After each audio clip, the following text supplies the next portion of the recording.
Shailendra Singh sir, कहा जाता है कि मुख्तार से अगर उस दौर में कोई पुलिस अधिकारी टकराया था वो शैलेंद्र सिंह थे। आप उस वक्त डीएसपी थे, आपने एक मामला भी दर्ज किया था। उस दौर में कितना मुश्किल था मुख्तार के खिलाफ या अंसारी ब्रदर्स के खिलाफ कोई मामला दर्ज कराना। बिल्कुल सही आपने कहा। उस दौर में माननीय मुलायम सिंह यादव जी मुख्यमंत्री थे और उनकी अल्पमत की सरकार थी जिसको ये सब समर्थन दे रहे थे मुख्तार जैसे लोग।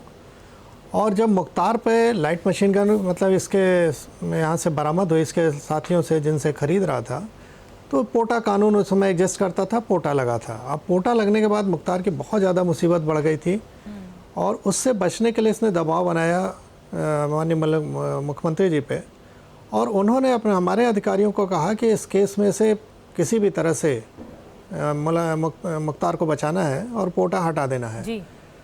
लेकिन दुर्भाग्य से वो केस रजिस्टर हो चुका था।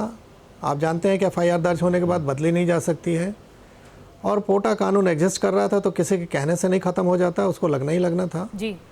तो इस परिस्थिति में फिर बहुत विकट मतलब हो गया था। जैसे हम लोग का गुडवर्क जो दोपहर तक बधाई दे रहे थे, शाम को पोटा के बाद फिर वो अगेंस्ट हो गए हम लोग के, तो बहुत मुश्किल हो रहा था। और 15 दिन बाद, आप सोचिए इस घटना के 15 दिन बाद मैं स्वेच्छा से रिज़ाइन किया जी। बड़ी बात कह रहे हैं आप शैलेंद्र जी कि कितना दबाव उस वक्त होता था, लेकिन अब जिस तरह से अपराधियों पर अपराध हो रहा है तो फिर सज़ा भी आगे बढ़ रही है और जिस तरह से लगाम लगाने की कोशिश हो रही है वो बड़ी बात है। हमारे साथ विक्रम सिंह जी भी मौजूद हैं, पूर्व डीजीपी उत्तर प्रदेश से। विक्रम जी, मैं आपसे जानना चाहूँगी थोड़ा आसान शब्दों में, ये जो गैंगस्टर एक्ट होता है, गैंगस्टर एक्ट के तहत जब पुलिस मामले दर्ज करती है तो कैसे दर्ज करती है और फिर आगे क्या सज़ा का प्रावधान? दीदी जी, गैंगस्टर एक्ट 1991 में जब प्रकाश सिंह साहब डीजीपी थे और कल्याण सिंह जी मुख्यमंत्री थे, तो इन बाहुबलियों का वर्चस्व और बोलबाला छत चढ़ के बोल रहा था। इन लोगों को नियंत्रित करने के लिए यूपी गैंगस्टर एक्ट का एनेक्टमेंट हुआ।